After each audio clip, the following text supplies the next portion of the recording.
শাকিব খানের বরবাদ মুক্তি পাচ্ছে আগামী ঈদ উল ফিতরে।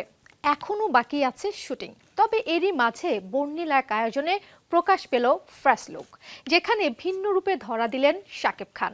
অনুষ্ঠানে ছিলেন সিয়াম আহমেদ, বিদ্যা সিনহা মিমদের মতো তারকা। রক্তাক্ত মুখ, হাতে পিস্তল, গাড়ির উপর বসে শাকিব, তর্জনী ঠোঁটের কাছে, বলেন সাইলেন্স। এভাবেই বরবাদের ফার্স্ট লুকে ধরা দেন শাকিব খান। বর্ণিল আয়োজনে উন্মোচিত হয় ফার্স্ট লুক। যদিও নির্ধারিত সময় ছিল বেলা 12টা, সে সময় গিয়ে ঠেকে পৌনে 3টার দিকে। বরবাদ সিনেমার পোস্টার উন্মোচন অনুষ্ঠানে বরবাদ নিয়ে কথা বলেন শাকিব খান। আমার বিশ্বাস যে আজকে আমি বিগত যত সিনেমাই করেছি সব তুফানে উড়িয়ে দিয়েছি, আগামীতে তছনছ হবে। বাট আজকের এই ভালোবাসার বরবাদের জোয়ারে আপনারা জানেন যে আমাদের সিনেমা এখন প্রত্যেকটা মহাদেশেই অনেক লার্জার স্কেলেই রিলিজ হচ্ছে এবং খুব অচিরেই সেই যে বলেছিলাম 100 কোটি, 100 কোটি, 200 কোটি, সেই ক্লাবেও যাবে।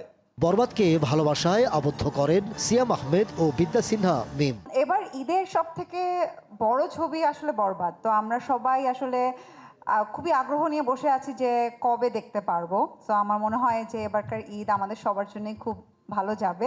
এই ঈদে ইনশাল্লাহ আমরা বেশ কিছু ভালো ছবি দেখতে পারবো, এবং যখন এইরকম বড় হাইপ ক্রিয়েট করা ছবিগুলো আসে, যখন সাকিবের ছবি আসে, সাথে বাকিদের ছবি আসে, এটা definitely it's a plus point for the industry. বরবাদের মাধ্যমে চলচ্চিত্র পরিচালনায় নাম লিখিয়েছেন ছোট পর্দার নির্মাতা মেহেদী হাসান হৃদয়। প্রথম সিনেমা আমাদের মেগা স্টারকে পাইছি আমি। বরবাদের পাশে থাকবেন, আমার চেষ্টা থাকবে ভালো কিছু নির্মাণ করার জন্য। এই সিনেমায় পর্দায় ফিরছেন শাকিব খান ও ইধিকা পাল। গুরুত্বপূর্ণ চরিত্রে অভিনয় করেছেন পশ্চিমবঙ্গের অভিনেতা যিশু সেন গুপ্ত। আসন্ন ঈদ উল ফিতরে প্রেক্ষাগৃহে মুক্তি পাবে শাকিব খানের বরবাদ।